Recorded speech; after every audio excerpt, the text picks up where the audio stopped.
Reading with your kids. Hola, ni hao, konnichiwa, assalamu alaikum, shalom, mahaba, moni moli wanji, namaste, jambo, bienvenidos. Hi, my name is Jadley, and this is the Reading with Your Kids podcast. We are coming to you from the beautiful neighborhood of Reedville in the southwest corner of Boston, Massachusetts. We are so delighted and so very honored and grateful that you are joining us in our mission to help families grow closer through reading. Please be sure to subscribe to the show in the iHeartRadio app, on Apple Podcasts, Amazon Music, Spotify, wherever you find your podcast. Our guest today is Bob McKinnon. He's celebrating his debut children's book. It's called Three Little Engines. Hey, Bob, how's it going? How are you? I'm doing great. Thanks, Jed. I really appreciate not only coming on, but any opportunity to talk to a fellow Bostonian. Yes, Bob and I were reminiscing about, we roamed some of the same streets and probably raised a little, as they say, used to say, raised a little Cain in the same places. That's right. Living in the streets was the way it was done, right? You know, it was. I was just speaking to somebody earlier, and he said, he asked me, so what was it like when you were 5 years old? And I said, well, it was a lot different than it is now, because I was running around the neighborhood by myself back then. I think a parent would go to jail right now if you sent your 5-year-old down the store for anything. It is a stunning. It's a stunning difference, and there was some interesting. There's a wonderful book called Last Child in the Woods, I think, and it was about kids and their experience with nature. And one study that was quoted was a Duke study that showed that in just a generation, the radius around which a child would roam from their home is 1/16 of what it used to be. Wow. That's really sad. Yeah. It really is, because I was... As you started mentioning that, and now certainly I wasn't doing this when I was 5, but when I was in middle school, so 6th, 7th, and 8th grade, me and my buddies, we loved maps. And so we would get a map, and we would get on our bicycles, and we would ride to Framingham and Natick and, miles away from our homes. And no one made a big deal about it. No, we were just talking earlier. I would take the T from Chelsea to Fenway. Mm-hmm. At the time, I was probably 9, mm-hmm. and the oldest kid with us was probably 12. Yeah. And there'd probably be like 5 of us. And it's just a different world. Yeah, really, really different world. And Three Little Engines is a different take on a classic story. Tell us about it. Yeah, so I guess the best way to summarize it is The Little Engine That Could, which is a wonderful book. I, read it to my kids. It has an important message, which is all about trying to ask our children to believe in themselves, which is captured by the phrase, I think I can, I think I can, I think I can. And Three Little Engines is an extension of that, where it asks us also to believe in and help each other. So the closing sort of idea there is not, I think I can, it's I think we can. And it's all about understanding that we have different journeys, trying to get up and over the mountains in our lives. And we all have to work hard to get over those mountains, but we also have different journeys and different tracks that we travel on versus others, right? Mm-hmm. And so if we do get over the mountain and achieve what we want to, it's good to look back and see if there's someone still struggling and to recognize how our journey may have been different than theirs and to do what we can to help. Yeah. The one thing that the pandemic really pointed out to us is that we do face different challenges in very different ways. I know the one phrase early on in the pandemic is, hey, we're all in this together. And yes, we were all in it together, but we weren't all in the same boats. Yeah. Some of us were in these big luxury yachts with food and crew and stability. And a lot of the people that were in the neighborhoods that you and I grew up in and outside of Boston, were in these little pieces of wood that were barely able to stay on top of the water. Yeah. It's interesting. I, during the pandemic, and still do, teach at 2 different universities in New York. One is the Parsons School of Design, and one is the Colin Powell School of Civic and Global Leadership at City College. And the student bodies are completely different, right? So City College might be more of the kinds of kids we grew up with in Boston, a lot of, children of immigrants, first-generation college students, struggling, living multi-generational in a home. And Parsons School of Design, the students are better off financially, largely international, but during the pandemic, you saw that they had challenges and they were different, but they were their challenges, right? So if you were a student and you were waking up in China and trying to take a class at 4 a.m. online, that was your struggle and that was difficult, right? But conversely, I had students at City College where they lost loved ones to the pandemic, many. And again, if you're a multi-generational household, they can sort of sweep through your family pretty quickly. And so, you saw that there definitely were different challenges that people were facing during the pandemic, but whatever was right in front of them is their challenge, right? Mm-hmm. And that's what they have to overcome. So we don't want to diminish that it was real, because it was, but you also just want to, once you've gotten through something, like many are hopefully getting close to with what we're dealing with now, you want to say, like, I made it, but still realize that there are others that are struggling, and what can we do to help? Yeah. That's so important. And I'm glad you created 3 little engines to help families start talking to their kids about this idea. It is really important for kids to believe in themselves and understand they can do it and push themselves. But I also love this idea of really encouraging our kids to help each other and also to accept help. I think that's difficult for a lot of kids to do. Yeah. So what's interesting to me, and one of the ideas behind the book, is that I think just generally as a country, we don't have good conversations about what it takes to succeed. Mm-hmm. We have the classic sort of bootstrap, just believe in yourself. And we definitely need to tell people that they need to work hard and encourage people to follow their dreams and all that stuff. So I'm not in any way ever trying to diminish that. But there's nuance. Our stories are complicated, and we don't have good conversations as a country, so it doesn't lead to good policies. And also as parents, it's really difficult, right? So myself, as someone who grew up experiencing, poverty in Chelsea, and then also when I moved to rural Pennsylvania and living in trailer parks, how do I talk to my kids about my struggles when they're now living, a more privileged lifestyle without them feeling guilty about it? Mm-hmm. Or the classic sort of, I walked uphill, barefoot to school, both ways, right? So you want to basically say, hey, everyone has their journey, let's just be honest about what it is. And if you are struggling, it's not that you're not working hard. It's that you're working hard and something has, like in the book, literally fallen on your tracks and you can't move it and you may need some help. And that doesn't mean you're weak.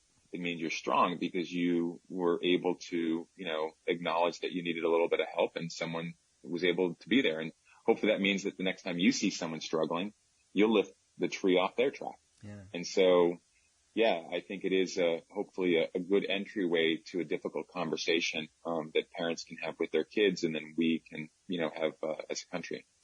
Was there any particular incident or series of incidents that kind of inspired this story?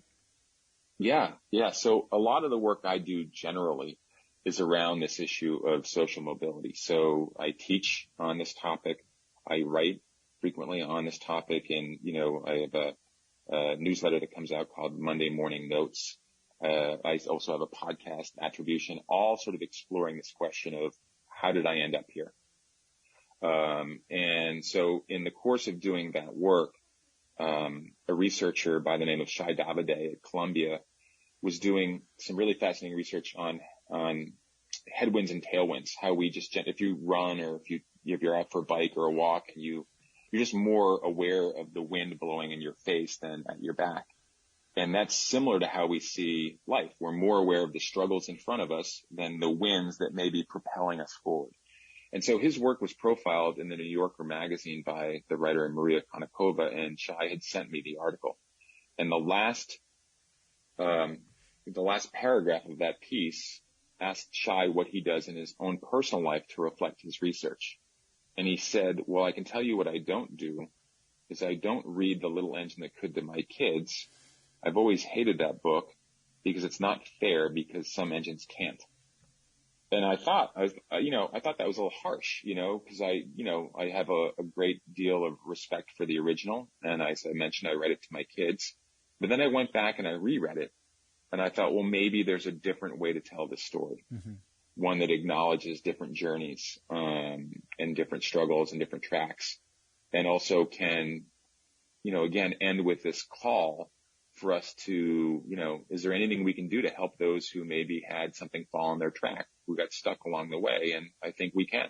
Mm-hmm. And I think we can. And that was the inspiration, and in some ways is also emblematic of just success. Like, had he not done his work, had it not been profiled in the New Yorker, I would have never written this book. Right. Mm-hmm. And so it sort of speaks to fate and chance in success as well. Yeah.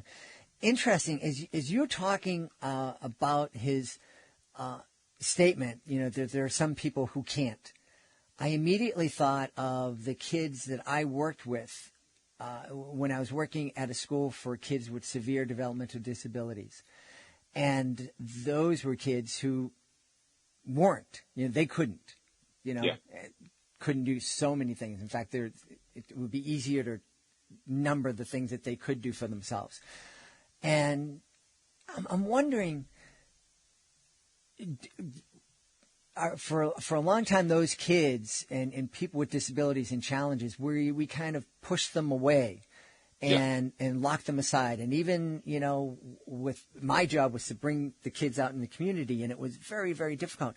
I'm wondering if one of the reasons they were locked away was because they challenge that idea of we can all do it if we're strong and we work hard enough, and seeing people that couldn't kind of made us afraid. Yeah, it's possible. I mean, we do have a tendency to sort of see things sometimes through a deficiency lens versus an asset lens, like, what doesn't someone have versus what could they do? I think that's one of the reasons why in the book it was really important to demonstrate, there are 3 engines. There are 2 that have more challenging journeys than the first. But it's still important to note that they're still on a journey, mm-hmm. right? And they're still trying to do what they can do, and they are still working hard. But sometimes, getting over a mountain, whether it's a learning disability, whether it's, poverty, whether it's a health issue, it can feel insurmountable, and we shouldn't just ignore it. We should look around and see who has that challenge. Is there something we can do to help them achieve whatever success looks like for them, mm-hmm. right? Which is different for all of us. Yeah. I know in my research I do educational magic shows around the country, and for the last couple of decades, the topic that schools have most often asked me to perform about or address is the issue of bullying. And so I really researched that a lot. And one of the things that I discovered, and it was kind of one of those duh moments, was the programs that addressed that issue best, the schools that had the least amount of bullying, were the schools where the kids would stand up for each other. It wasn't the schools where they had this zero tolerance policy about bullying, or other schools that probably followed the advice that you and I got when we were kids. If someone bullies you, hit them in the face. It was the schools where the kids, where the majority of kids who aren't targets, who aren't being bullies, when they stand up, when they see somebody being excluded or being hurt, and say something about it and help out. I think that's kind of what you're talking about here. We need to look and be aware of what's going around to the people around us. Yeah, and I think that would also apply in your example to the bully. Yeah. Right? Yep. So that bully, they've had a journey, and there's obviously the phrase you've probably heard which is hurt people, right? Mm-hmm. And so, I think that, when we start to acknowledge and we look around and we see that we all have different lived experiences and different journeys, and we try to understand them more versus just judge them, then we're more likely to sort of want to join in and stand up and do something to help others, because we just have a better understanding of what maybe they're going through in ways that we wouldn't have if we didn't, either look around or feel comfortable enough to share our journey, which is why, again, going back to one of your earlier questions about, what this can mean for parents and their children. I know a lot of people who don't like to talk about their struggles or their childhood with their kids. I benefited from food stamps, and that's a program, for example, that has a lot of stigma associated with it. But I think it's important for people to know that that's a program that helped me, right? And so that if another parent hears that or another kid hears it, then maybe they don't feel bad about, that. Or if they get teased about it, then they'll know that, say, a lot of people, have benefited from food stamps, Oprah Winfrey, Bruce Springsteen, whomever, And so, I think that it's important to allow ourselves to be a little bit vulnerable in sharing our stories, because people feel less alone. That idea of having the courage to be vulnerable, we've talked a lot about that here on the podcast, and I think it's something important for parents, I think, to model to their kids, just the courage to be vulnerable. One of the things that I encourage every parent to do is, when you don't know something, admit it. Get off that pedestal that your kids put you on, because you are the most important person in their life, and just let your kids know that that you're human and that you make mistakes and you don't have all the answers, but we can find the answers together. Yeah. And that's why, there's probably my favorite part of the book is, sometimes as parents, we think that we are just authorities on high, and we sort of just tell people, or tell our children, here's what it is and here's how it works. And there's a wonderful quote I like to say from Galileo, where he says, you can't teach a person anything, but you can give them the tools to discover it for themselves. And to me, one of those wonderful tools is a question. So the part of the book I really like, it's not that the old rusty engine is telling the little blue engine, like, hey, your journey was different, right? He doesn't do that. He asks her, what was your journey like? Was there wind blowing you back? Did anything fall in your tracks? How heavy was the load you were carrying? And then that allows her to realize it for herself and discover, and like, oh yeah, my journey was different. And I think that, and that's actually grounded in social science, that's a good way to teach and to instill important lessons. And so I think that, to your point, parents, when they don't have the answers, they ask the questions, and that is a form of vulnerability. And it also shows the beauty of discovery happening, and modeling that for our children. Yeah. What was it like? So you shared with us earlier that you teach in a couple of different colleges, and while picture books can be amazing experiences for college kids to read, then they're not the typical audience. How was it getting into the mindset of an author for little kids, as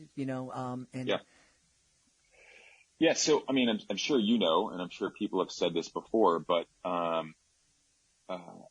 it's a lot easier to write something that's, several thousand words than it is to write something that's several hundred, right? And especially if your goal is to try to distill something that is, has some complex themes in it.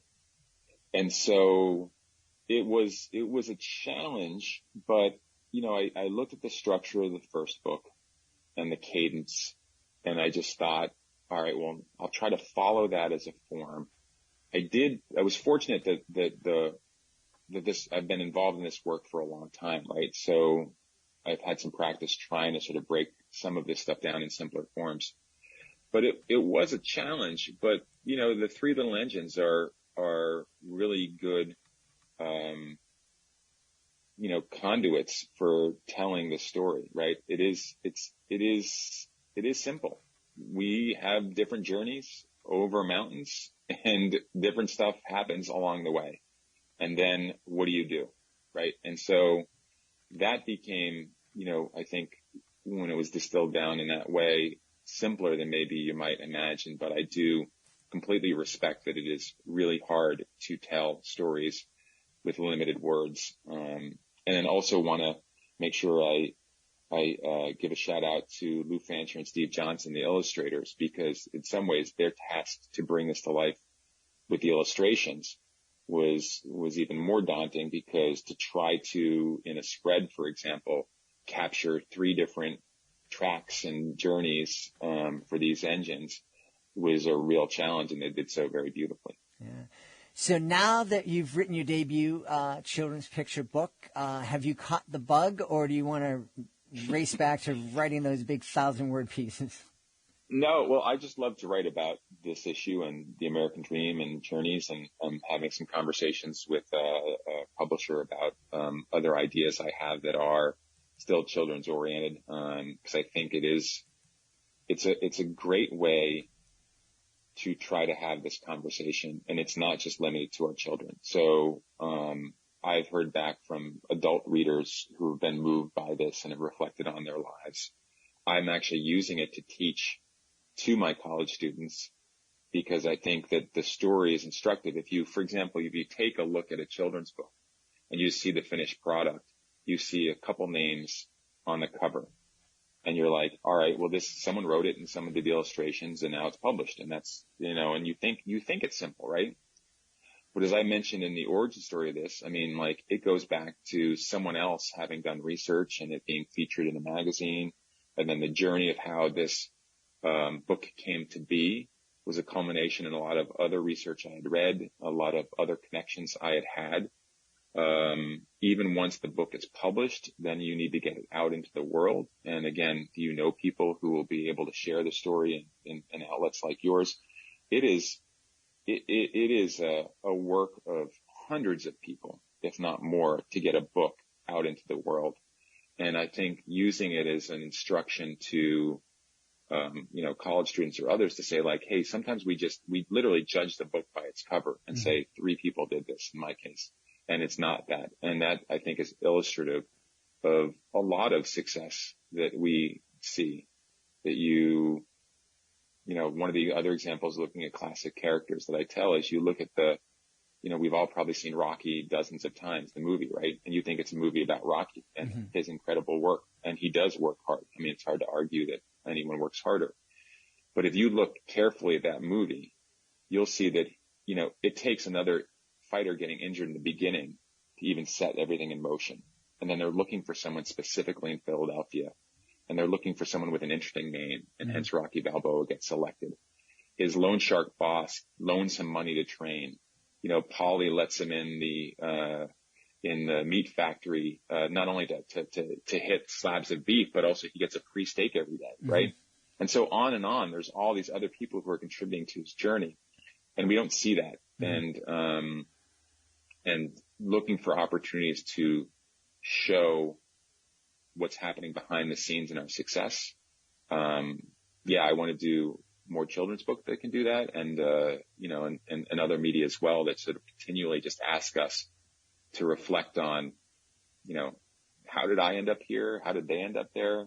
What does it take to succeed or get over life's challenges? I think that there's very few conversations that are more important for us to have, and it's one I'm excited to continue to try to have in whatever medium allows me to do so.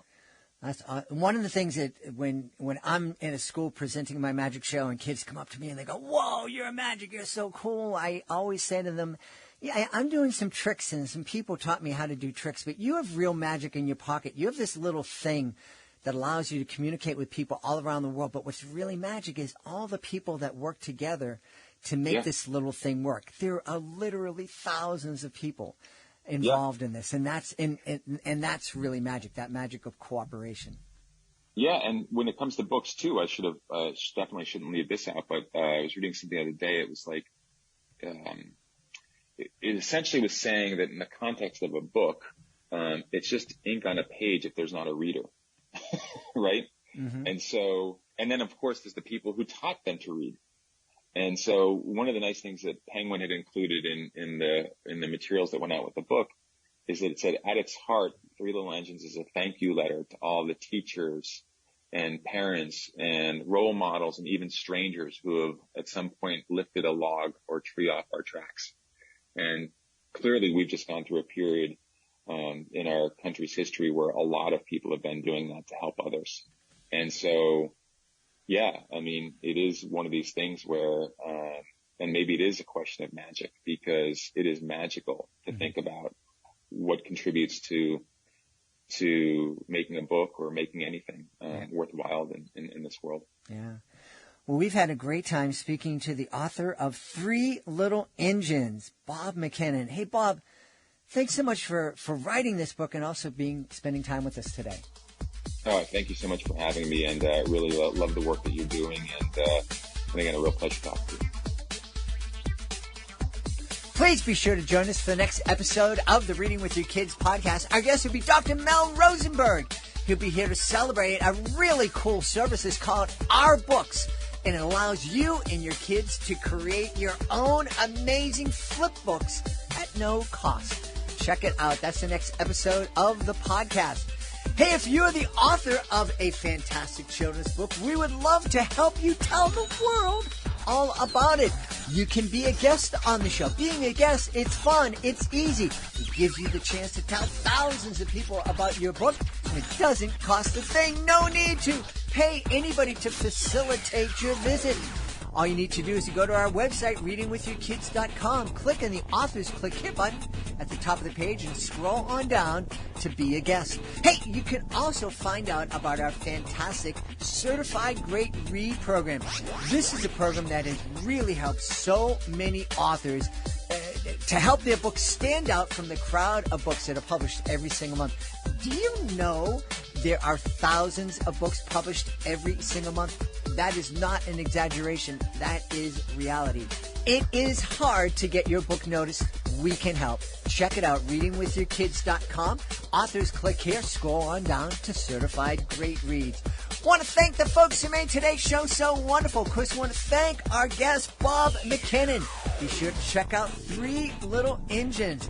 Also want to thank my team, Alejandro Doherty, Fatima Khan, Michael Murphy, Rory Grady. I want to thank my beautiful wife for all the support she gives me. Most of all, we all want to thank you. Thank you so much for taking the time to join us today. And as always, thank you so very much for taking the time to make the world a better place by reading with your kids. I'll be looking for you in the next edition of the Reading with Your Kids podcast.